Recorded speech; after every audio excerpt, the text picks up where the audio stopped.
Hello नमस्कार जय हिंद। स्वागत है आप सभी का अधिगम मंत्रा के यूट्यूब चैनल और मैं विकास गुप्ता हाजिर हूँ एमसीक्यू सीरीज के साथ, जहाँ हम डिस्कस कर रहे हैं पीजीटी कॉमर्स से रिलेटेड एमसीक्यूज।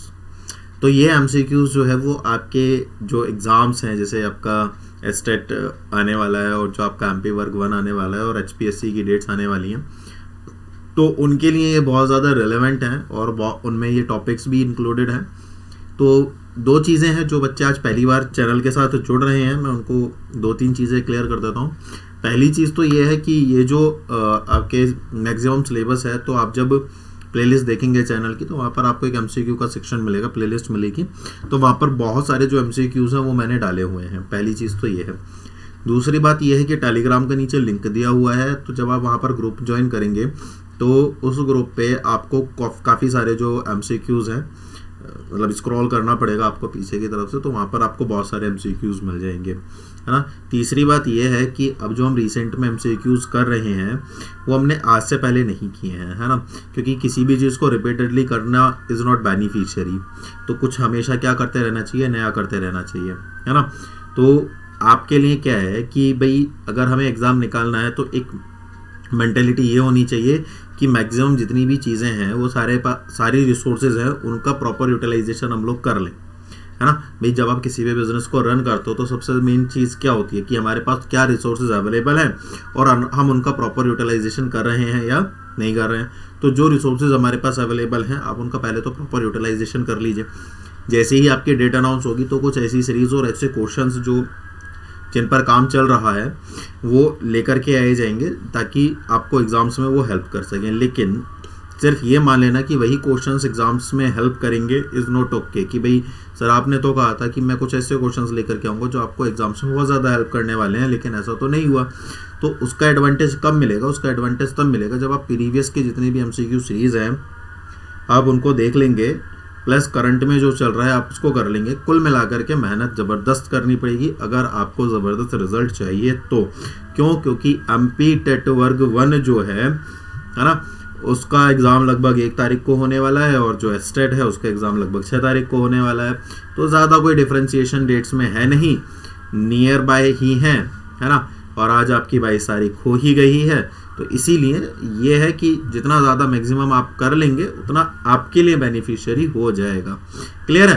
तो चलिए इसी के साथ, अगर आज आप पहली बार वीडियो पर आए हैं, पहली बार चैनल पर आए हैं, तो आपका हार्दिक स्वागत। फटाफट से अब अपना एक काम कर दीजिए, चैनल को सब्सक्राइब कर दीजिए और अपने फ्रेंड्स, कलीग्स या ऐसे एस्पिरेंट्स जो वास्तव में अपना रिजल्ट निकालना चाहते हैं उनको उनके साथ शेयर कर दीजिए ताकि ज़्यादा से ज़्यादा लोग कनेक्ट हो सके। ठीक है, बाकी आते हैं अपने पहले क्वेश्चंस पर, जो ये रहा आपके सामने। तो पहला क्वेश्चन ये रहा। आज हमने कोशिश की है कि ज़्यादातर जो क्वेश्चंस आ जाएं वो आपके उससे रिलेटेड आ जाएं। किससे? कॉस्टिंग से। ठीक है ना। तो कॉस्टिंग को आज हमने लिया है।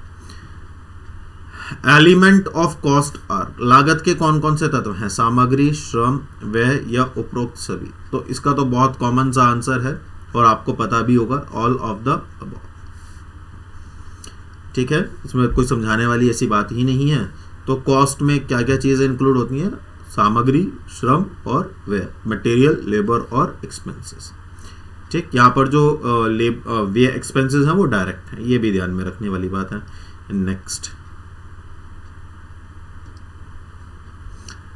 लागत लेखांकन का मुख्य उद्देश्य क्या है? संगठन के मुनाफे को अधिकतम करना, वस्तुओं और सेवाओं के विक्रय मूल्य का निर्धारण करना, निर्णय लेने के लिए प्रबंध को जानकारी प्रदान करना, तैयार माल की सूची के मूल्यांकन में मदद करना। बताइए क्या इसका करेक्ट आंसर जाएगा? Main objective. देखिए, अगर आप मेन ऑब्जेक्टिव की बात करेंगे तो ये प्रॉफिट को मैक्सिमाइज भी करता है, बिल्कुल सही बात है। ये सेलिंग प्राइस भी डिटरमाइन करता है, बिल्कुल सही बात है। ये मैनेजमेंट को इन्फॉर्म करता है, बिल्कुल सही बात है। और इन्वेंट्री के वैल्यूएशन में हेल्प करता है, ये भी सही बात है। लेकिन ये तो सारे ही सही हो गए, लेकिन आपसे क्या पूछा है? आपसे पूछा गया है कि इनमें से, क्या पूछा गया है आपसे? कि इनमें से कौन सा, क्या चीज़? इनमें से कौन सा सबसे ज़्यादा मेन ऑब्जेक्टिव क्या है इसका? तो जब मेन ऑब्जेक्टिव की बात आती है तो ये मैनेजमेंट को इंफॉर्मेशन प्रोवाइड करता है, ये इसका मेन ऑब्जेक्टिव है। क्लियर? ये क्या, तो ये कभी कई बार ना क्वेश्चन भी बन जाता है कि जो कॉस्ट अकाउंटिंग कॉस्ट है वो किसका पार्ट है, तो वो मैनेजमेंट अकाउंटिंग का ना एक पार्ट है। क्लियर है ये वाली बात? तो चलिए इसी के साथ नेक्स्ट आगे बढ़ते हैं, इसको खत्म कर देता हूँ यहाँ पे। इसका जो करेक्ट आंसर था हमारा वो क्या था, all of the above. Next ये हो गया था हमारा, ये रहा आपके सामने। लागत जो उत्पादन की मात्रा में परिवर्तन से प्रभावित नहीं होती। इसका मतलब क्या है कि आपका जो वॉल्यूम ऑफ प्रोडक्शन है उसमें कितना भी चेंज होता रहे लेकिन आपकी जो कॉस्ट है उस पर कोई इफेक्ट नहीं पड़ेगा, तो उस कॉस्ट को क्या नाम दिया जाता है? कुल लागत, निश्चित लागत, परिवर्तनीय लागत या अवसर लागत। तो दो तरह की कॉस्ट होती है हमारे पास, एक तो वेरिएबल कॉस्ट होती है और एक फिक्स्ड कॉस्ट होती है। तो जैसे जैसे आपकी जैसे आपका नंबर ऑफ प्रोडक्शन बढ़ रहा है, तो जैसे जैसे आपका प्रोडक्शन बढ़ता चला जाएगा वैसे वैसे आपका क्या होता चला जाएगा, रॉ मटेरियल की रिक्वायरमेंट होती चली जाएगी, लेबर की रिक्वायरमेंट होती चली जाएगी। तो ऐसी जो कॉस्ट होती है उनको वेरिएबल कॉस्ट बोला जाता है। पहली चीज तो ये हो गई। फिक्स्ड कॉस्ट क्या होती है, जैसे प्लांट है ना, मशीनरी, तो इन पर आने वाला जो खर्च है वो क्या है, वो कांस्टेंट रहेगा, वो उतना ही रहेगा, उसमें किसी भी तरह का कोई भी चेंज नहीं आएगा। और हर एक एडिशनल यूनिट पर, है ना, हर एक एडिशनल यूनिट पर जो आपकी कॉस्ट बढ़ जाती है, समझ रहे हो, हर एक एडिशनल यूनिट पर जो आपकी कॉस्ट बढ़ जाती है उसको मार्जिनल कॉस्ट बोलते हैं। क्या बोलते हैं उसको? मार्जिनल कॉस्ट बोलते हैं। और एक होती है आपकी अपॉर्चुनिटी कॉस्ट। अपॉर्चुनिटी कॉस्ट क्या होती है, मतलब अवसर लागत। जैसे सपोज करो मैं हूं, ठीक है, मैंने क्या किया, मैं जॉब करता हूं, ठीक है। जब मैं जॉब करता हूं तो इसका मतलब क्या है कि अब मैंने डिसाइड किया कि भाई मैं ना फुल टाइम पर मैं केवल और केवल ना आप लोगों को पढ़ाने का काम करूंगा। क्या करूंगा? आप लोगों को पढ़ाने का काम करूंगा। तो जब आप लोगों को पढ़ाने का काम करूंगा तो मैं क्या करूंगा, मैं ट्यूशन से स्टार्ट कर दूंगा, कोचिंग से स्टार्ट कर दूंगा। अब कोचिंग स्टार्ट करने का मतलब क्या है कि जब एक ही काम किया जा सकता है, तो आप कॉलेज में जाओ या कोचिंग स्टार्ट करो, है ना, तो एक ही चीज़। तो इसका मतलब क्या है कि अगर मुझे फुल टाइम कोचिंग करना है तो मुझे उसके लिए किसी चीज़ को सेक्रीफाइस करना पड़ेगा। किस चीज़ को? वो वाली चीज़ को, तो उसको अपॉर्चुनिटी कॉस्ट बोलते हैं। क्लियर है ये वाली बात? तो ये एक चीज़ है। तो इसका जो टोटल कॉस्ट, जो टोटल है fixed cost plus variable cost, उसको टोटल कॉस्ट बोला जाता है। तो ऐसी कौन सी कॉस्ट है जो चेंज नहीं होती है, उसको हम बोलते हैं फिक्स्ड कॉस्ट। क्या बोलते हैं उसको हम? फिक्स्ड कॉस्ट उसको हम बोलते हैं। क्लियर है ये वाली बात? तो आपका जो इसमें करेक्ट आंसर निकल करके आएगा वो कौन सा निकल करके आ जाएगा? डी। ठीक, नेक्स्ट क्वेश्चन ये रहा आपके सामने। लागत लेखांकन क्या है? देखिए ये आ गया, ये मैंने अभी आपके साथ डिस्कस किया था। प्रबंध के लेखांकन का हिस्सा, वित्तीय लेखांकन का हिस्सा, देयता लेखांकन का हिस्सा, या इनमें से कोई भी नहीं। बताइए किसका पार्ट है? तो अभी मैंने आपको बताया था ये एक हमारा किसका पार्ट है? मैनेजमेंट अकाउंटिंग का पार्ट है। किसका पार्ट है ये हमारा? मैनेजमेंट अकाउंटिंग का पार्ट है, जिसको हम मैनेजरियल अकाउंटिंग भी बोलते हैं। तो इसके हिसाब से आपका जो पहला वाला क्वेश्चन है वो क्या हो जाएगा? आपका सही हो जाएगा। ये आपका क्वेश्चन का आंसर सही हो जाएगा। तो 4 किसके साथ चला जाएगा? फर्स्ट के साथ। नेक्स्ट, ऐसी लागत जो व्यय किए जाने के बाद लेकिन लाभ प्राप्त होने से पहले बही खातों में दर्ज की जाती है। व्यय तो कर दिया है ना, लेकिन उसका लाभ अभी हमें नहीं मिला, लेकिन हमने उसको फिर भी क्या कर दिया? रिकॉर्ड कर दिया। तो ऐसी लागत को क्या, कैसी लागत बोला जाएगा? ऐसी लागत को क्या कहा जाएगा? ठीक है, ऐसा एक्सपेंस जो हमने कर तो दिया है लेकिन अभी उसका लाभ नहीं मिला। समझ रहे हो? उसका क्या नहीं मिला? उसका लाभ नहीं मिला। तो ऐसी लागत को क्या कहा जाएगा? ठीक है, जैसे आपने क्या कह सकते हैं, आप कोई ज़मीन लेने के लिए जाने वाले थे, तो उसमें क्या होता है, उसमें जब आप किसी भी ज़मीन का बैनामा वगैरह कराते हो तो उसमें टोकन लेना पड़ता है, टोकन प्राइस होता है ना। तो वो जो टोकन प्राइस है वो तो आपने दे दिया, लेकिन अभी तक आपको उसका रजिस्ट्रेशन, जो उसका मालिकाना हक है, जो उसका वाउचर है, जो भी आपको मिलना है कि भाई हाँ ये अब आपके नाम से रजिस्टर्ड हो गया है, उसका लाभ आपको अभी तक नहीं मिला। तो जो कॉस्ट आपने लगाई है वहां पर, उसको आप क्या कहेंगे? या जैसे आपने कोचिंग ली, आपने कोचिंग का पैसा तो जमा कर दिया, लेकिन अभी तो कोचिंग स्टार्ट नहीं हुआ, वो बैच शुरू नहीं हुआ आपका, तो आपका तो पैसा गया और आपने लिख लिया कि भाई मैंने इस कोचिंग इंस्टीट्यूट में इतना पैसा दिया, लेकिन अभी तक वो क्या हुआ, उससे कोई लाभ नहीं मिल रहा। तो ऐसी जो लागत होती है उसको क्या बोला जाएगा? टोटल कुल लागत बोला जाएगा, अनुमानित लागत बोला जाएगा, अधूरी लागत बोला जाएगा, या मानक लागत बोला जाएगा? बताइए कैसी लागत बोला जाएगा? टोटल कॉस्ट तो मैंने आपको बता ही दिया, तो टोटल कॉस्ट तो फिक्स्ड प्लस वेरिएबल होती है, तो ऐसी तो कोई बात है नहीं यहाँ पर। एस्टिमेटेड कॉस्ट क्या होती है? जैसे कोई टेंडर होता है ना, जैसे आपके यहाँ पर क्या होता होगा, जैसे खड़ंजे होते हैं या सड़क बननी होती है, तो उनका क्या होता है, टेंडर निकलता है कि भाई हाँ ये सड़क बननी है। तो जब उनके टेंडर्स निकलते हैं तो हम एक ना कॉस्ट लगाते हैं कि भाई इस टेंडर पर कितना लगभग खर्चा आ जाएगा, तो उसको बोला जाता है अनुमानित लागत। बात समझ में आ गई? मानक लागत क्या होती है? स्टैंडर्ड कॉस्ट का मतलब क्या होता है? जैसे सपोज करो मुझे कोई एक पेन, ये पेन है, जैसे ये मार्कर है ना, तो मेरे को ये मार्कर मैन्युफैक्चर करना है या कोई भी नया प्रोडक्ट मार्केट में लेकर के आना है, तो मैं एक स्टैंडर्ड बनाता हूँ कि भाई मेरा जो प्रोडक्ट है वो मार्केट में 10 रुपए का जाएगा, मान के चलो, तो इस पर लगने वाली जो लागत है वो कम से कम 3 रुपए आनी चाहिए। तो मेरा जो प्रोडक्ट है वो 3 रुपए से ज्यादा का नहीं बनेगा। समझ में आ रही है? तो उसको क्या कहेंगे हम? स्टैंडर्ड कॉस्ट कहेंगे। अब जरूरी नहीं है कि आप इसको अचीव ही कर लो, ऐसा भी हो सकता है कि जैसे आपने डिसाइड तो करा कि 3 रुपए लगेंगे, लेकिन आपका मटेरियल महंगा हो गया और वो जो है आपका 3 रुपए 25 पैसे पे मार्कर बन रहा है। तो ऐसी कंडीशन में जो आपकी एक्चुअल कॉस्ट है वो क्या हो सकती है? वरी हो सकती है किससे? स्टैंडर्ड कॉस्ट से। एस्टिमेटेड कॉस्ट और स्टैंडर्ड कॉस्ट में डिफरेंस होता है। क्लियर है? तो यहां पर जो बात निकल करके आएगी वो आएगी अनफिनिश्ड गुड्स, अनफिनिश्ड कॉस्ट, अधूरी लागत।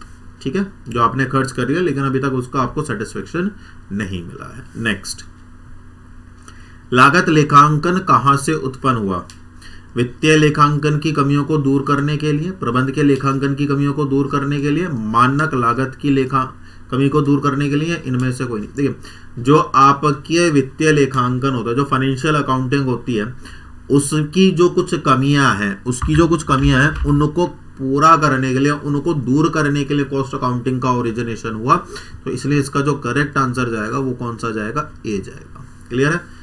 प्रबंध के लेखांकन का पार्ट है तो उसकी कमियों को दूर करने के लिए तो नहीं ही होगा, बाकी मानक लेखांकन के लिए नहीं है और ये वाली बात नहीं है। नेक्स्ट, तो इसको मैं रफ कर देता हूं ताकि आप प्यारा सा साफ साफ सुंदर सा स्क्रीनशॉट ले सकें। पहले का जो जाएगा वो ये जाएगा। नेक्स्ट, निम्नलिखित में से कौन सा निर्धारित करने में उपयोग दर सबसे महत्वपूर्ण कारक है? द मटेरियल, सामग्री उपयोग दर सबसे महत्वपूर्ण कारक है। अधिकतम सीमा, न्यूनतम सीमा, पुनः आदेश स्तर या उपरोक्त सभी। The material utilisation rate is the most important factor in determining which of the following. Material utilisation rate is the most important factor in determining which of the following: maximum limit, minimum limit, reordering limit level या all of the above। तो इसका जो correct answer जाएगा material utilisation का वो जाएगा आपका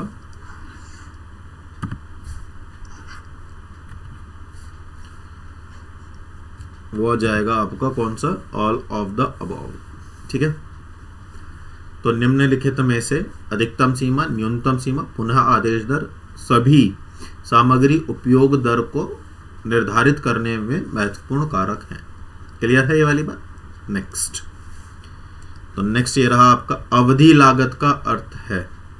अवधि लागत, पीरियड कॉस्टिंग, मूल लागत, निश्चित लागत, परिवर्तनीय लागत या अर्ध परिवर्तनीय लागत। बताइए, period costing means prime cost, fixed cost, variable cost या सेमी वेरिएबल कॉस्ट। अवधि लागत, पीरियड कॉस्टिंग, जैसे आपने क्या लिया? आपने लोन लिया ना, आपने लोन लिया, तो आपने 10 साल के लिए लोन लिया है 5 लाख रुपए का। तो अब 5 लाख रुपए पर आपका इंटरेस्ट लगता रहेगा कितना परसेंट? 10%।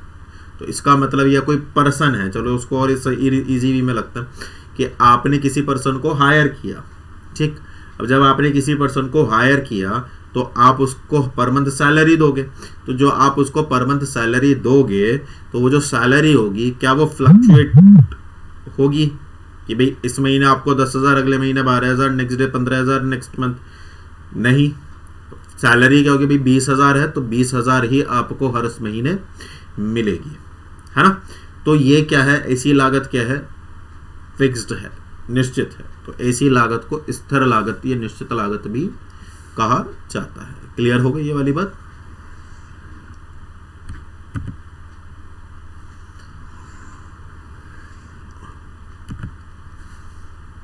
चलिए नेक्स्ट, तो इसका आंसर जो जाएगा वो यहां पर चला जाएगा। नेक्स्ट क्वेश्चन ये रहा आपके सामने, यात्री परिवहन की लागत इकाई के संबंध में निम्नलिखित में से कौन सा सही है?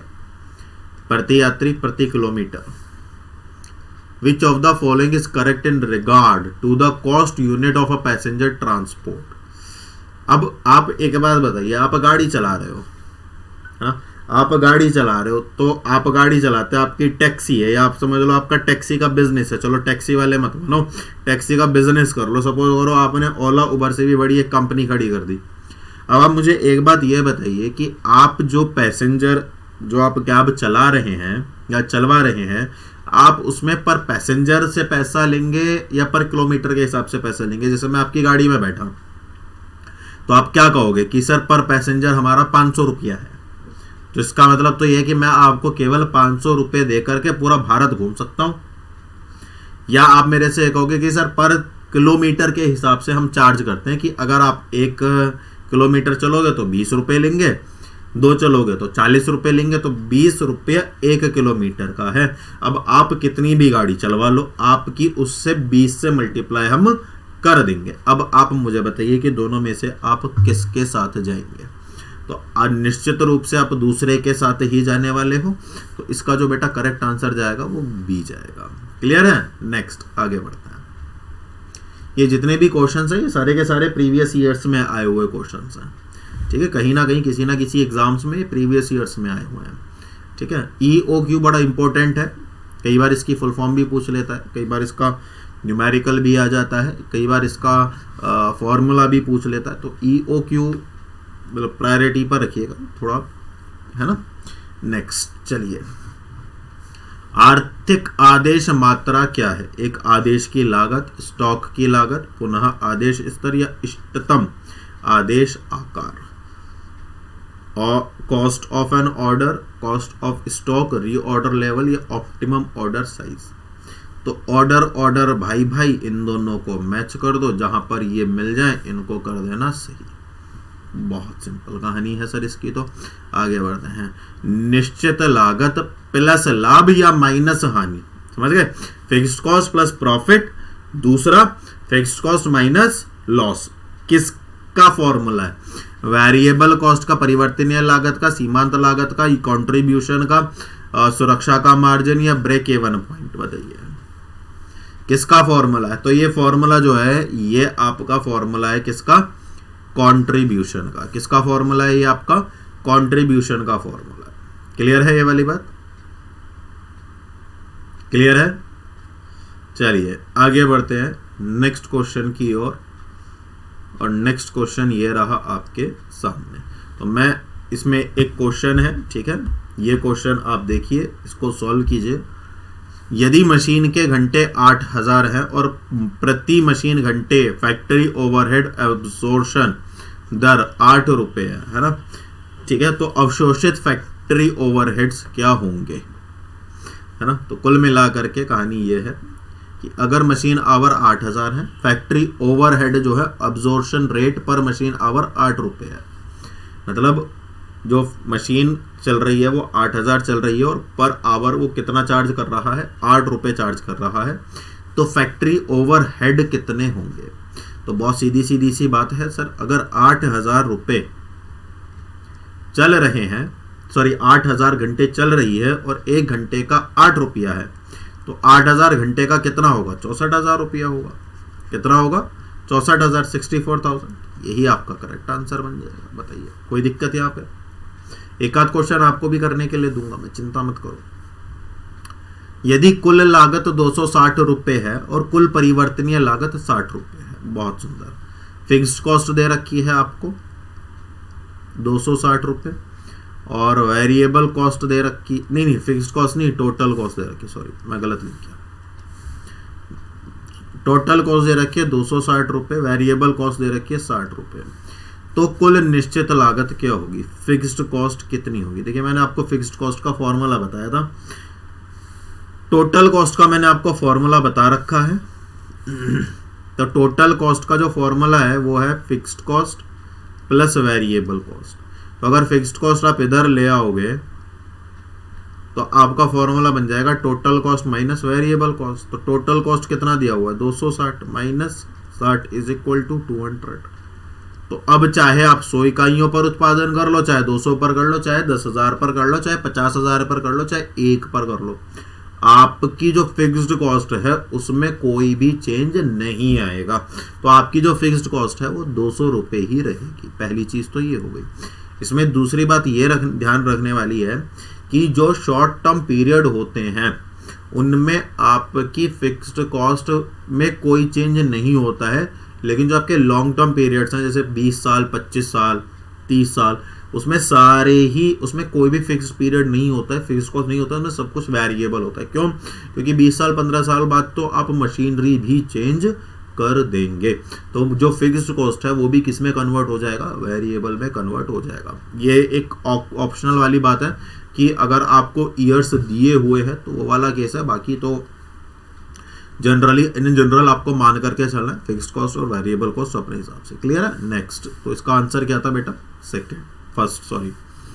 निम्नलिखित वस्तुओं को बिक्री और वितरण लागत में शामिल किया गया है। The following items are included in selling and distribution cost. विज्ञापन और बीमा, ये सैलरी है, वेतन है, ये वेतन और कमीशन किसको? सेल्समैन को।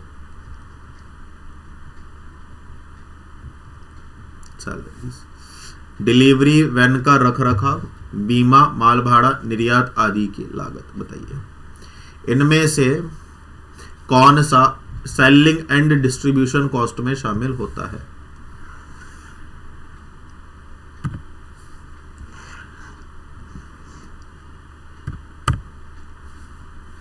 तो अगर हम देखें तो इसमें advertisement and insurance, salaries and commission, maintenance of delivery van या cost of insurance, freight and export, ये सभी चीजें किस में शामिल होती हैं? ये तो इसका एक मैं ई ऑप्शन डाल देता हूं, ऑल ऑफ दीज।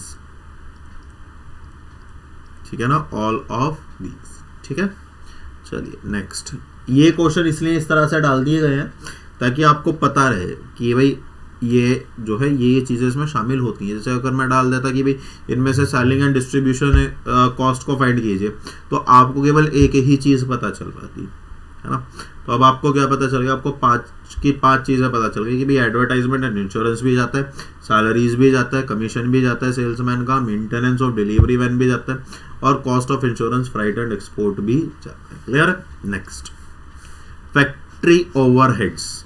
ये भी हमने पीछे शायद पढ़ा था, वो मल्टीप्लाई जो करी थी फैक्ट्री ओवरहेड्स। अब यहाँ पर बताइए कि फैक्ट्री ओवरहेड्स का फॉर्मूला क्या होगा?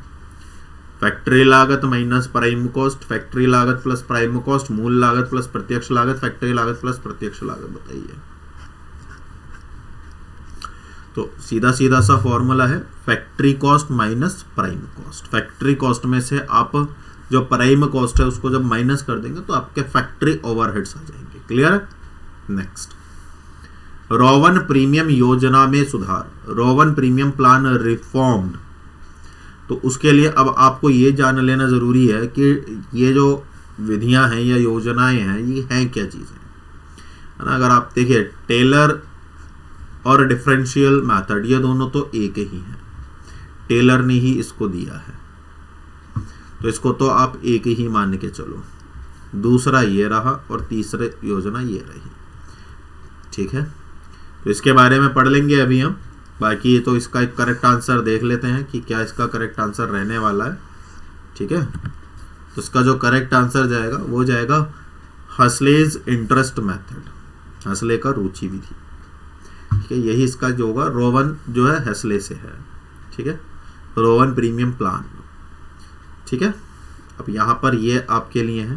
मैंने टेलर का डिफरेंशियल पीस रेट सिस्टम भी रखा हुआ है, गैंड का टास्क बोनस प्लान भी रखा हुआ है, और हसले प्रीमियम प्लान भी मैंने रखा हुआ है। इंग्लिश और हिंदी दोनों में अवेलेबल है। आप चाहे तो इसका स्क्रीनशॉट ले सकते हैं बाकी ये आपको जो PDF है वो मैं आपको आपके किसमें टेलीग्राम ग्रुप में सेंड कर दूंगा, ठीक है।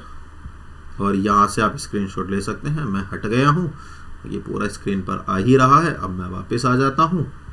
जब मैं वापस आ जाऊँगा तो आपके सामने नया क्वेश्चन ये रहा। नेक्स्ट, प्रशासन और प्रबंधन ओवरहेड्स को प्रतिशत के रूप में महसूस किया जाता है। प्रत्यक्ष सामग्री, प्रत्यक्ष मजदूरी, प्राइम कॉस्ट, फैक्ट्री लागत। प्रशासन और प्रबंध मतलब administration and management overheads are realised as a percentage. Direct material, direct wage, prime cost या फैक्ट्री कॉस्ट। तो इसमें जो सबसे बेस्ट सूटेबल और मोस्ट अप्रोप्रिएट आंसर जाएगा वो जाएगा फैक्ट्री लागत। नेक्स्ट, इन्वेंटरी नियंत्रण के तकनीकी परिणाम है। जो आपका इन्वेंटरी होता है, जो आपका माल होता है, रहतिया होता है आपका, तो उसको नियंत्रण करने की कौन कौन ऐसी तकनीकें हैं? ABC analysis, LIFO FIFO, batch tracking या सुरक्षा स्टॉक, सेफ्टी स्टॉक। बताइए क्या सही है? इसमें भी जो है मैं आपको बता देता हूँ, ये एक बार आप पढ़ना इन चीज़ों को कि बैच ट्रैकिंग क्या होता है, सेफ्टी स्टॉक क्या होता है, LIFO last in first out और फर्स्ट इन फर्स्ट आउट क्या होता है। और ABC एनालिसिस में 3 लेवल होते हैं, ABC। यहाँ पर हाईएस्ट इन्वेस्टमेंट जाता है,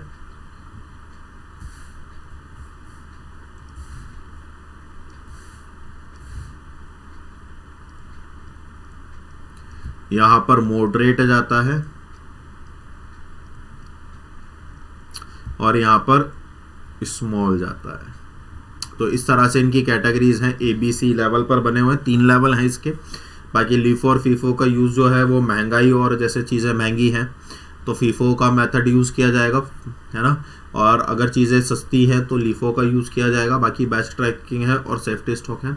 तो इन सब का ना आप एक बार रिव्यू ले लेंगे कि इनमें क्या क्या चीज़ें हैं। बाकी तो ज़्यादातर क्वेश्चन जो कॉस्ट अकाउंटिंग से बना है अभी तक वो ABC, लीफो और फीफो से ही बना है, बैच ट्रैकिंग और सेफ्टी स्टॉक से नहीं बना है। लेकिन फिर भी आप इनको पढ़ के ज़रूर देखेंगे, ठीक है। तो इसका जो करेक्ट आंसर आएगा वो आएगा ऑल, ठीक है। नेक्स्ट आगे बढ़ते हैं। यदि प्राइम कॉस्ट 20,000 रुपये है, फैक्ट्री ओवरहेड्स प्राइम कॉस्ट का 25% है और ऑफिस ओवरहेड्स फैक्ट्री ओवरहेड्स के 80% है, तो ऑफिस की लागत क्या होगी? प्राइम कॉस्ट दी हुई है आपकी 20,000 रुपये, ठीक। आगे कह रहा है factory overheads are 25% of prime cost. तो प्राइम कॉस्ट कितनी है? 20,000। 20,000 का 25% जब आप निकालते हैं तो कितना आता है? 5,000 रुपये। कितना आता है? 5,000 रुपये। टोटल कितने होगा? 25,000। क्लियर है ये वाली बात? फैक्ट्री ओवरहेड्स, क्योंकि हमें क्या निकालना है? ऑफिस कॉस्ट निकालनी है। तो ऑफिस कॉस्ट में तो कुल मिलाकर के सारी लागत हो जाएगी ना। फिर क्या कह रहा है? And office overheads are 80% of factory cost. Factory cost ये देखो, ये है हमारी प्राइम कॉस्ट, ये है हमारी फैक्ट्री ओवरहेड्स। अब हमें क्या निकालने हैं? अब हमें निकालने हैं ऑफिस ओवरहेड्स। तो ऑफिस ओवरहेड क्या है हमारे? 80% है किसका? फैक्ट्री ओवरहेड का। तो फैक्ट्री ओवरहेड कितने हैं? 5,000 रुपये। तो 5,000 का जब आप 80% निकालोगे तो बेटा ये आ जाएगा आपका कितना? 4,000। तो जब आप इन सबको ऐड कर दोगे तो आपके हाथ में कितना आ जाएगा? 29,000। तो अगर ऑप्शन में 29,000 कहीं दिख रहा है तो समझ लेना आपका आंसर बिल्कुल सही है। क्लियर है? नेक्स्ट आगे बढ़ते हैं। निम्नलिखित में से कौन सा भौतिक भिन्नताओं के लिए गलत है? विच of the following is incorrect for material variance. अगर आपको इनके फॉर्मूलाज पता होंगे तो आपके लिए इन्हें करना क्या हो जाएगा? आसान। तो MCV का फॉर्मूला दिया हुआ है, MPV का दिया हुआ है, MUV और MYV का फॉर्मूला दिया हुआ है। बताइए इनमें से फॉर्मूलाज हैं तो मेरे ख्याल से इनकरेक्ट पूछ रहा है, और इनकरेक्ट में MCV, SQ, SP, AQ, AP। तो ये तो S का बैच बनता है, ये A का बैच बनता है, स्टैंडर्ड माइनस एक्चुअल। ये तो सही है भाई,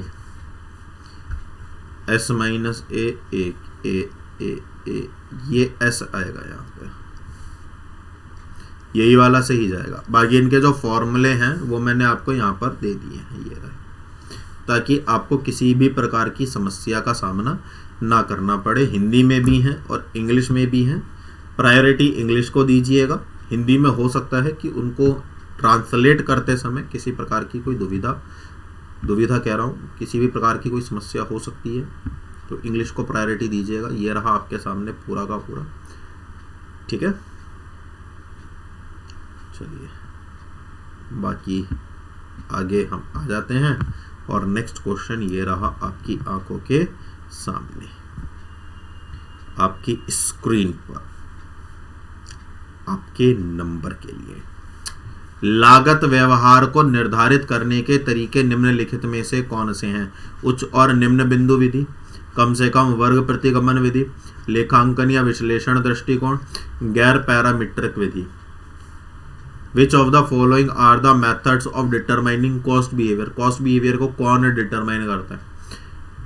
high and low point method, least square regression method, accounting और एनालिसिस अप्रोच, या non parametric method? Non parametric यही नहीं करता भाई। तो 1 2 3 सही है कि ये रहा, ये वाला सही हो जाएगा। क्लियर है? नेक्स्ट, यदि मुख्य लागत 50,000 रुपये है, कारखाने की लागत 70,000 रुपये और कार्यालय ओवरहेड फैक्ट्री ओवरहेड का 50% है, तो उत्पादन लागत प्रोडक्शन कॉस्ट पूछा जा रहा है। प्रोडक्शन कॉस्ट समझ रहे हो क्या? एक वो है ना डायलॉग, समझ देख रहे हो विनोद, कुछ इस तरह से। तो इसका क्या सॉल्यूशन आप निकाल करके देंगे मुझे बताइए फटाफट से जरा। चलिए ये मैं आपको दे दूं, कुछ न्यूमेरिकल्स हैं, बैक टू बैक हैं अपने पास। ये 2 क्वेश्चन है, चलो फटाफट से करो इसको, देखो क्या आंसर निकल करके आता है आपका। कुछ पीछे के लॉजिक से लगा करके देखो। प्राइम 2 बार आ गया है। If the prime cost is ₹50,000, factory cost will ₹70,000 and office overhead is 50% of the factory overhead. तो ऑफिस ओवरहेड कितने हो गए? 35,000 के हो गए। 50% दे रखा है ना, तो 50% किसका? फैक्ट्री कॉस्ट विल इतना, तो फैक्ट्री ओवरहेड का कितना? 70,000 रुपए, है ना। तो आपसे पूछ रहा है प्रोडक्शन कितना होगा। तो बताइए इसका करेक्ट आंसर आपका क्या निकल करके आने वाला है? फटाफट से मुझे दीजिए 1 मिनट।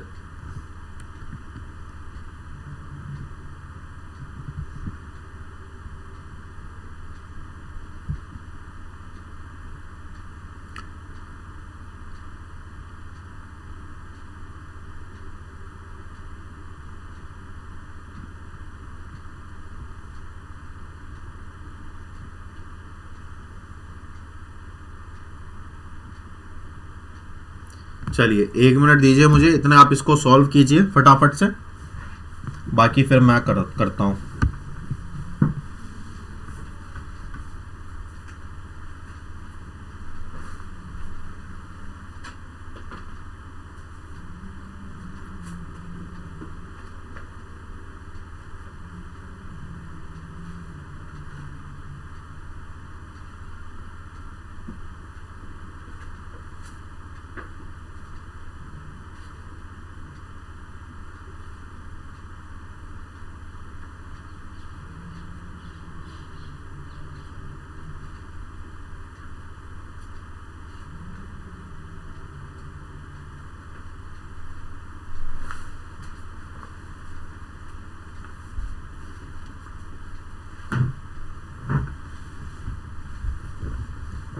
आई होप कि आपने इसे कर लिया होगा, है ना। तो अगर आपने इसको कर लिया है तो बहुत ही बढ़िया बात है, इससे बढ़िया बात कुछ हो नहीं सकती। ठीक है, तो हम भी वापस आ गए हैं आपके सामने। कहाँ हैं हम? ये रहे हम, आजा भाई। तो चलिए देख लेते हैं इसको।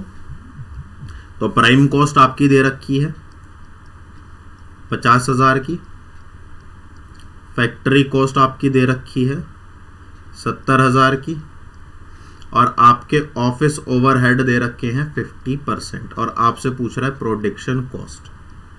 ठीक, क्लियर यहाँ तक? तो पहली चीज तो आप ये समझ लीजिए कि आपके फैक्ट्री कॉस्ट है, फैक्ट्री, ठीक है ना। तो अगर मैं फैक्ट्री कॉस्ट में से प्राइम कॉस्ट माइनस कर दूं, फैक्ट्री कॉस्ट में से प्राइम कॉस्ट माइनस कर दूं, तो मेरे फैक्ट्री ओवरहेड निकल करके आ जाएंगे। क्लियर है बात समझ आ रही है ये वाली? अगर मैं फैक्ट्री कॉस्ट में से प्राइम कॉस्ट माइनस कर दूं तो मेरे क्या निकल करके आ जाएंगे? सबसे स्टार्टिंग में हमने शायद ये वाला किया था। तो फैक्ट्री कॉस्ट कितनी है हमारी? 70,000 माइनस 50,000 इज इक्वल टू 20,000। ठीक, कितना है? 20,000। तो ये 20,000 आ गया हमारा। क्लियर ये वाली बात? तो अब अगर मैं ये देखूं कि भाई हमारा जो है ऑफिस ओवरहेड कितना है? 50%। तो ऑफिस ओवरहेड 50% किसका? फैक्ट्री ओवरहेड का। तो फैक्ट्री ओवरहेड कितने के हैं? 20,000 के। तो 20,000 का 50% कितना होगा? 10,000 हो जाएगा। क्लियर हो गई ये वाली बात? तो अब मैं इसको यहां पर कर लेता हूं। तो इसका मतलब है कि आपकी जो फैक्ट्री कॉस्ट है, क्या है? फैक्ट्री कॉस्ट है वो कितनी है आपकी? 70,000 रुपये है, प्लस आपके ऑफिस ओवरहेड कितने हैं आपके? 10,000 रुपये के हैं। कितने के हैं? 10,000 रुपये के। तो आपको टोटल खर्चा कितना हो रहा है? 80,000। तो अगर 80,000 आपकी लिस्ट में कहीं है तो वो बिल्कुल सही आंसर चला जाएगा। क्या ये वाली बात बिल्कुल समझ में आ गई है अपने? क्लियर है ये वाली बात? अगर ये वाली बात क्लियर है तो ये रहा आपके सामने नेक्स्ट क्वेश्चन। फटाफट से कर दो, जल्दी जल्दी, बिल्कुल जल्दी, फटाफट, स्पीड के साथ। चलो मैं बता देता हूं इसमें क्या है। श्री राम को 4,000 इकाइयां खरीदनी है। उनकी वार्षिक खपत 4,000 यूनिट है। ऑर्डर लागत 80 रुपये है और एक वर्ष में रखरखाव लागत जो है 4 रुपये है। तो आर्थिक आदेश की मात्रा मतलब EOQ, मैंने आपसे स्टार्टिंग में भी बोला था ना कि EOQ से क्वेश्चन जरूर बनता है। तो mister Ram has to buy 400,000 units, his annual consumption is 4,000 units, order cost is ₹80 and maintenance cost in a year ₹4। तो economic order quantity will be, तो इकोनॉमिक ऑर्डर क्वांटिटी कितना होगा? बताइए फटाफट से, इसका क्या आंसर आपका निकल करके आने वाला है?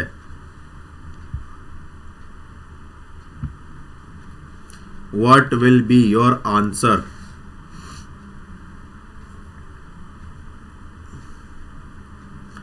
तो इसमें आपको EOQ का फॉर्मूला, मैंने कहा था ना कि ये फॉर्मूलाज जो है ना आपको थोड़े से याद रखने पड़ेंगे। तो EOQ का ना एक फॉर्मूला होता है, तो अगर आपको वो याद होगा, चलो मैं एक हिंट दे देता हूँ आपको। ये लो, मैंने हिंट दे दिया है अब आपको, अब आप कर लो फटाफट से।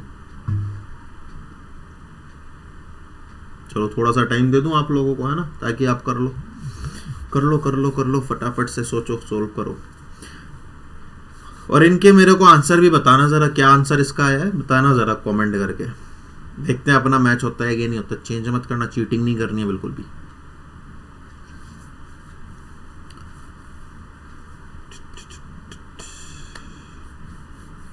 चले देखो आगे बढ़ता है। तो मिस्टर राम जो है, हाँ पहले EOQ का फॉर्मूला लिख देते हैं। 2 multiply annual consumption multiply order cost, ठीक, डिवाइडेड बाय मेंटेनेंस कॉस्ट। तो ये अगर हमारे पास वैल्यूज है तो बहुत बढ़िया बात है। तो 2 मल्टीप्लाई, ये क्या था हमारा? एनुअल कंजम्पशन कितना है हमारा? 4,000, बहुत अच्छी बात है सर। मल्टीप्लाई ऑर्डर कॉस्ट कितनी है हमारी? अपॉर्चुनिटी बोल गया 80, और भी अच्छी बात है, बहुत सुंदर ये वाली बात। तो अब इसको जो है हमारा जो है आपका मेंटेनेंस कॉस्ट कितनी आ रही है आपकी? 4 रुपये आ रही है। Very good.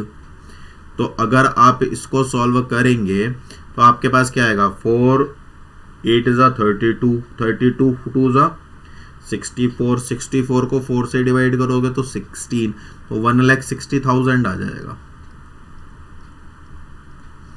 ये पूरा सॉल्व करा करके आपका कितना आ जाएगा 1,60,000। और जब आप इसको करोगे तो 2 जीरो तो यहाँ पर बचेंगी और 4 यहाँ पर, तो 400 यूनिट आ रहा है कहीं पर आंसर। ये अरे वाह, मजा आ गया। मैच हुआ आंसर के नहीं हुआ? अगर हुआ तो फटाफट से वीडियो को लाइक कर दो। कहना पड़ रहा है यार तुम लोगों को, फटाफट अपनी आप खुद से किया करो। मैं तुमको हर बार बोलता हूँ, चैनल को सब्सक्राइब, वीडियो को लाइक और शेयर खुद से किया करो। नौकरी जल्दी लगेगी नहीं यार, नौकरी तो लग के रहेगी, नौकरी तो लेके रहेंगे। जो तुम्हें बच्चे मिलेंगे ना, वो अच्छे बच्चे मिलेंगे जो तुम्हारी सारी बातें मान लेंगे। नहीं करोगे, मेरी बात नहीं मानोगे, तो बच्चे ना तुम्हें बिल्कुल नालायक मिलेंगे। ऐसे बच्चे मिलेंगे जो तुम्हारा बिल्कुल खून पी जाया करेंगे। मैडम जी ये बता दो, मैडम जी ये कर दो, बेटा ये कर ले, हमने करनी नहीं है। ऐसे बच्चे मिलेंगे तुम्हें, देख लेना। वीडियो लाइक शेयर और चैनल को सब्सक्राइब जरूर किया करो। अच्छे बच्चे मिलेंगे, देख लेना चाहे तो करके देख लो। चलो, संविदा खाते में प्रगति पर चल रहे कार्य में शामिल है। संविदा मतलब कॉन्ट्रैक्ट है ना, तो contract account in contract account the work in progress consist of. प्रमाणित कार्य की लागत, काम की लागत, अप्रमाणित, दोनों या कोई नहीं। Cost of work certified, cost of work uncertified, या बोथ या ना। देखिए, जो कॉन्ट्रैक्ट अकाउंटिंग होती है, संविदा पर जो चल रहा होता है, उसमें प्रगति पर चल रहा कार्य, प्रगति पर अगर कोई कार्य चल रहा है तो इसका मतलब है कि कुछ कार्य हो चुका है और कुछ कार्य होना बाकी है। होशियार हो बच्चे तुम लोग। नेक्स्ट, सामग्री जारी करने की पहली विधि में उच्चतम उपयोगी होता है highest in first out method, है ना, highest in first out method, HIFO है ना, लीफो फीफो हीफो ऐसे मेथड है ना हमारे। तो highest in first out method of issue of material is useful when, कब यूजफुल होगा? जब सामग्री की कीमत बढ़ रही है, जब सामग्री की कीमत कम हो रही है, जब सामग्री की कीमत में उतार चढ़ाव हो रहा है, कम भी हो रही है और ज्यादा भी हो रही है, पता नहीं चल रहा है, अनस्टेबल है। सामग्री की कीमत स्थिर है, स्टेबल है बिल्कुल, बताइए। तो सामग्री की कीमत बढ़ती है तो फर्स्ट इन फर्स्ट आउट होता है, और सामग्री की कीमत कम होती है तो लास्ट इन फर्स्ट आउट होता है, और अगर कीमत में उतार चढ़ाव ज्यादा हो रहे हो तो हीफो होता है। तो इसका जो करेक्ट आंसर जाएगा बेटा, वो कौन सा जाएगा? सी जाएगा। समझ गए? अच्छा, अगर आपको कहीं भी कोई दिक्कत हो ना तो आप कमेंट में पूछ सकते हैं, है ना, या कोई क्वेरी है, कोई समझ में नहीं आ रहा है तो कमेंट कर सकते हो। बाकी टेलीग्राम पर और व्हाट्सएप पर आप फ्री हो कभी भी कुछ भी पूछने के लिए, कोई टेंशन वाली बात नहीं है, मस्त रहो। चलो आ जाओ, नेक्स्ट क्वेश्चन ये रहा आपके सामने। इन्वेंट्री टर्नओवर रेशियो किस अनुपात में जाना जाता है, सॉरी किस रूप में जाना जाता है? तो अब आपका काम यह है कि आपको मुझे ITR का फॉर्मूला क्या करना है? कमेंट कमेंट कमेंट कमेंट कर दो जल्दी से वीडियो को पॉज करके। आगे इसको किस रूप में जाना जाता है? नगद, लागत, स्टॉक वेग, लाभ अनुपात। भाई साहब, इन्वेंटरी की बात हो रही है तो स्टॉक के साथ जाएगा, गलती मत कर देना, ठीक है। चलिए नेक्स्ट, महत्वपूर्ण, आवश्यक, वांछनीय विश्लेषण किससे संबंधित है? विचुअल एसेंशियल डिजायरेबल, जिसको हम शॉर्ट में VED पढ़ते हैं। ये भी बड़ा इंपॉर्टेंट है, यहाँ से भी काफी सारे MCQs जो है प्रीवियस ईयर में बने हैं और अभी भी बनने की संभावनाएं हैं। तो ये किससे संबंधित है? प्रबंध से, मशीन से, सामग्री से या श्रमिक से? तो विचुअल एसेंशियल डिजायरेबल आपको किसकी जरूरत ज्यादा पड़ती है एनालाइज करने के लिए? तो ये बेसिकली मटेरियल एनालिसिस के लिए अधिक यूज किया जाता है। तो इसलिए इसका जो आंसर जाएगा वो कौन सा जाएगा? कहाँ गया? सी, ठीक। नेक्स्ट क्वेश्चन ये रहा आपके सामने। एक बिन कार्ड को किस नाम से भी जाना जाता है? ये मैंने बिन कार्ड का फॉर्मेट लगा रखा है। स्टोर कार्ड, खरीद कार्ड, स्टोर कीपर कार्ड या स्टॉक कार्ड? बहुत सीधी सी बताइए, इसका करेक्ट आंसर क्या होगा? बिन कार्ड जो है हमारा, उसको किस और नाम से भी जाना जाता है? बिन कार्ड, बताइए क्या आंसर होगा? एक आध क्वेश्चन के जवाब यार तुम लोग भी दे दिया करो। ऐसी कौन सी नाराजगी है, बताओ, बोलो, ऐसी कौन सी नाराजगी है। बिन कार्ड, देखो कॉस्ट में ज्यादातर जो वैल्यूएशन होता है वो किसका होता है, स्टॉक का होता है, तो भाई स्टॉक कार्ड के रूप में इसको क्या होता है, जाना जाता है। क्लियर है, ठीक है भाई। जहां पर देखो लिखा हुआ भी है receipt, issue, balance, stock verification, तो ये बेसिकली स्टॉक कार्ड के रूप में जाना जाता है ना। नेक्स्ट, इन्वेंट्री मूल्यांकन के लिए अकाउंटिंग स्टैंडर्ड 2 के तहत स्वीकार्य लागत सूत्र है। The cost formula acceptable under accounting standard 2 for inventory valuation is, पहले first in first out, first last in last out, first highest in first out, या नॉर्मल एवरेज। तो जो अकाउंटिंग स्टैंडर्ड जो आपके लेखांकन मानक हैं ना, उनके आधार पर जो एक्सेप्टेबल है वो है फर्स्ट इन फर्स्ट आउट। क्या है, फर्स्ट इन फर्स्ट आउट। यह असर्शन रीजन का है, लागत लेखांकन वित्तीय लेखांकन का पूरक है। लागत लेखांकन के परिणाम भरोसेमंद नहीं है। Cost accounting is complementary to financial accounting. यार ये बात ना मेरे को बिल्कुल सही सी लग रही है, समझ रहे हो ना। The result of cost accounting are not trustworthy. यार कॉस्ट अकाउंटिंग का रिजल्ट ट्रस्टवर्दी नहीं होगा तो फिर कोई क्यों बनाएगा, तो ये तो बात गलत लग रही है। नहीं, मैं इस बात से सहमत नहीं हूं। तो है क्या कहीं कुछ ऐसा, ए इज ट्रू एंड और इज फॉल्स। नेक्स्ट क्वेश्चन ये रहा आपके सामने। सामान्य उत्पादन की सामान्य लागत 3000 रुपए है, असामान्य हानि 450 रुपए है, सामान्य उत्पादन 250 यूनिट है। तो असामान्य हानि की इकाइयां कितनी होंगी वो आपसे पूछ रहा है। तो the normal cost of normal output is 3000, value of abnormal loss is 450 and normal output is 200 unit. तो the unit of abnormal loss would be कितना होगा, बताइए बताइए बताइए बताइए बताइए, बोलो बोलो, टील टील, सॉल्व करो सॉल्व करो सॉल्व करो।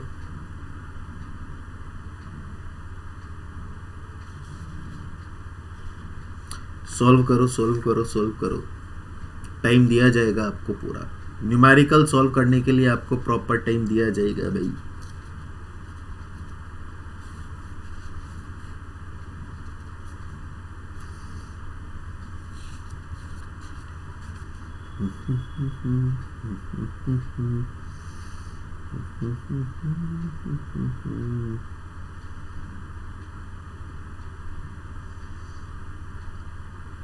बट इनमें एक चीज का बट हमेशा ध्यान में रखना, मैं 2-3 चीजें तुम्हें बता रहा हूँ। ये जो जिन जिन क्वेश्चंस को मैंने आप लोगों को बोला है ना कि इनका विशेष ध्यान रखना है, तो उन क्वेश्चंस का आपको विशेष ही ध्यान रखना है, ये बात समझ लेना, है ना। तो चलिए, होपफुली आपने इसका कर लिया होगा, है ना। तो आगे देख लेते हैं कि आपका आंसर सही आ रहा है या नहीं आ रहा है। देखिए क्या क्या दे रखा है हमें। Normal cost of normal output दिया हुआ है 3000 रुपये, वेरी गुड। और वैल्यू ऑफ एबनॉर्मल लॉस हमें दिया हुआ है 450 और नॉर्मल आउटपुट दिया हुआ है 200 यूनिट। तो 200 यूनिट के लिए आप पर यूनिट निकाल लो। तो पर यूनिट जब आप निकालोगे तो इसको 200 से डिवाइड कर दोगे तो कितना आ जाएगा, तो 15 रुपये आ जाएगा। कितने रुपए आ जाएगा, 15 रुपये पर यूनिट आ गया। अब आपका क्या पूछ रहा है, आपका पूछ रहा है एबनॉर्मल लॉस। एबनॉर्मल लॉस कितना है आपका 450 और 1 यूनिट पर आपका लॉस कितना हो रहा है 15। तो पर यूनिट पर आपका कितना लॉस होगा 30 रुपये, 15 × 45। तो 30 यूनिट जो है वो आपका करेक्ट आंसर बन जाएगा। नेक्स्ट, यह लागत में कमी की एक प्रणाली है। यह गुणवत्ता, कर्मचारियों और सुरक्षा पर नकारात्मक प्रभाव के बिना निरंतर सुधार की एक प्रणाली है। It is a system of cost reduction. It is a system of continuous improvement without negative effect on the quality, staff and security. बताइए स्टेटमेंट 1 और 2 है। इस पर कमेंट कीजिए कि क्या इन दोनों में कोई डिफरेंशिएशन है, सही है, नहीं है, क्या है। देखिए, जो कॉस्ट अकाउंटिंग का यूज़ किया जाता है वो कॉस्ट रिडक्शन के लिए किया जाता है, 101% बिल्कुल सही बात है। और किसी भी नेगेटिव इफेक्ट के पर इसका यूटिलाइजेशन किया जाता है, ये भी बिल्कुल सही बात है। तो दोनों ही इसके क्या होंगे, सही जाएंगे। नेक्स्ट, अस्पतालों में लागत की किस विधि का उपयोग किया जाता है? Which method of costing is used in hospitals? परिचालन लागत निर्धारण, इकाई लागत निर्धारण, उपकार्य लागत निर्धारण, समूह लागत निर्धारण, operational cost determination, unit cost determination, सब work cost determination, group cost determination. बताइए। तो ऑपरेशन, हॉस्पिटल में ऑपरेशन होता है तो ऑपरेशन से याद रखना, बस यही बात है। ठीक है, चलिए नेक्स्ट आगे बढ़ता है। शादी के निमंत्रण कार्ड की छपाई के लिए सबसे उपयुक्त लागत प्रणाली, ये 2021 किसी एग्जाम्स में, शायद यूपी पीजीटी एग्जाम्स में देखा गया था इसको। तो प्रक्रिया लागत है, अनुबंध लागत है, इकाई लागत है, या नौकरी की लागत है? बताइए। For printing of wedding invitation card as the most appropriate costing system is. तो जो करेक्ट आंसर आपका निकल करके जाएगा बेटा, वो निकल करके आएगा आपका जॉब कॉस्टिंग, डी जो है वो आपका सही आंसर जाने वाला है। प्रक्रिया लागत के तहत प्रति यूनिट लागत में वृद्धि का कारण क्या है? The cause of increase in cost per unit under process costing is. असामान्य अपव्यय, सामान्य अपव्यय, असामान्य लाभ या सामान्य लाभ, abnormal wastage, normal wastage, abnormal gains या नॉर्मल गेन्स? बताइए। प्रति यूनिट वृद्धि का कारण क्या है? Normal wastage. कुछ जो नॉर्मल वेस्टेज है वो होती है, जिससे वो बढ़ जाती है कॉस्टिंग। नेक्स्ट, जब उत्पादन प्रक्रिया में वास्तविक उत्पादन सामान्य से कम होता है, सामान्य से कम है, तो दोनों के बीच के अंतर को क्या कहा जाता है? When the actual output in the production process is less than the normal, the difference between the two is called सामान्य हानि, असामान्य हानि, सामान्य लाभ या असामान्य लाभ। तो जब भी आपका actual output in production process is less than the normal, normal से कम होगा तो उसको असामान्य बोला जाएगा। या आपने कोई डिसाइड करा, आपने उसके लिए काम करा, प्लानिंग करी, सारी चीज़ें करी, लेकिन फिर भी आप उसको अचीव नहीं कर पाए, तो ये असामान्य हानि हो गई। ठीक है, तो इस तरह से हमारे जो क्वेश्चंस हैं आज के वो हुए हैं। मैं एक क्वेश्चन देख लेता हूँ, रुकना जरा 1 मिनट। यहाँ पर बिन कार्ड जो है, बिन कार्ड का उपयोग इसके लिए नहीं किया जाता, इसका उपयोग जो किया जाता है वो स्टोर कीपर के लिए किया जाता है, क्योंकि इसका फॉर्मेट जो है स्टॉक वेरिफिकेशन वगैरह ये स्टोर कीपर रखेगा, ना कि स्टॉक। तो बेटा इसका जो 27 है ना वो सी कर लेना। क्लियर है ये वाली कहानी? बाकी तो सब सही ही है। अगर कहीं पर कोई डाउट आता है तो आप जो है वो डिस्कस कर सकते हैं। You are free to ask any question, your doubt, your query, anything. तो अगर आपको आज का वीडियो पसंद आया है, सेशन अच्छे लगे हैं, क्वेश्चंस अच्छे लगे हैं और टॉपिक आपके समझ में आए हैं, तो वीडियो को लाइक ज़रूर कीजिए, चैनल को शेयर और वीडियो को ज़्यादा से ज़्यादा, वीडियो को नहीं, चैनल को ज़्यादा से ज़्यादा शेयर और सब्सक्राइब कीजिए। ठीक है, सब्सक्राइबर्स रुकने नहीं चाहिए, ज़्यादा से ज़्यादा लोगों तक इसकी रीच पहुंचाइए ताकि ज़्यादा से ज़्यादा लोग इसका एडवांटेज ले सकें। पहले भी कहता हुआ आया हूँ, नॉलेज कैसे भी शेयर की जाए वो हमेशा बढ़ती ही है। तो share the videos as much as possible. मिलेंगे कल कुछ और नए टॉपिक्स और नए क्वेश्चंस के साथ जो होंगे आपके एग्जाम्स के लिए बहुत ज़्यादा हेल्पफुल। बने रहिए अधिगम मंत्रा के साथ, खुश रहिए, मस्त रहिए, स्वस्थ रहिए। जय हिंद।